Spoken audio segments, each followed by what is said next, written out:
प्रधानमंत्री नरेंद्र मोदी ने भारत भूटान रुपए कार्ड के दूसरे चरण की शुरुआत की। उन्होंने कहा कि सभी भारतीयों की तरह मेरे मन में भी भूटान के लिए विशेष प्यार और मित्रता है।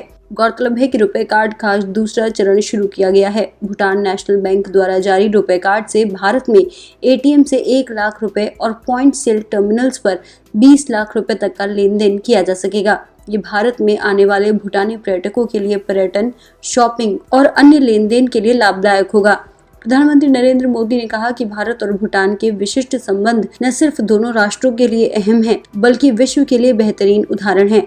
हमने अपने सहयोग में डिजिटल और उभरती हुई तकनीक के क्षेत्र में पहल की थी। मेरी भूटान यात्रा के दौरान रुपए कार्ड के पहले चरण की शुरुआत की गई थी। इससे भारतीय बैंकों द्वारा जारी कार्ड से भारतीयों को भूटान में भुगतान की सुविधा थी।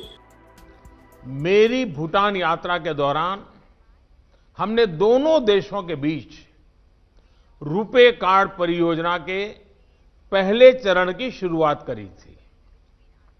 इससे भारतीय नागरिकों को भारतीय बैंकों द्वारा जारी किए गए कार्ड से भूटान में भुगतान करने की सुविधा मिली थी।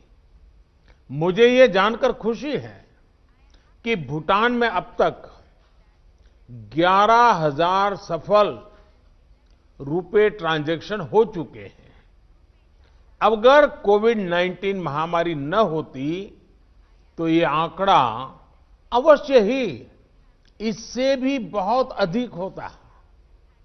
आज हम इस महत्वाकांक्षी परियोजना का दूसरा चरण शुरू कर रहे हैं और इसके साथ हम रुपे नेटवर्क में भूटान का एक फुल पार्टनर के तौर पर स्वागत करते हैं। इस उपलब्धि के लिए जिन भूटानी और भारतीय अधिकारियों ने परिश्रम किया है, मैं उन सभी का अभिनंदन करता हूं।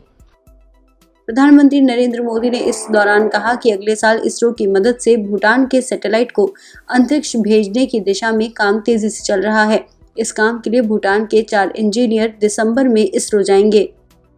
मुझे इस बात की विशेष खुशी है कि अगले साल इसरो द्वारा भूटान की सैटेलाइट को अंतरिक्ष भेजने के लिए काम तेजी से चल रहा है। इसके लिए भूटान के 4 होनहार युवा स्पेस इंजीनियर्स दिसंबर में इसरो जाएंगे। मैं इन चारों नौजवानों को अनेक अनेक शुभकामनाएं भी देता हूं।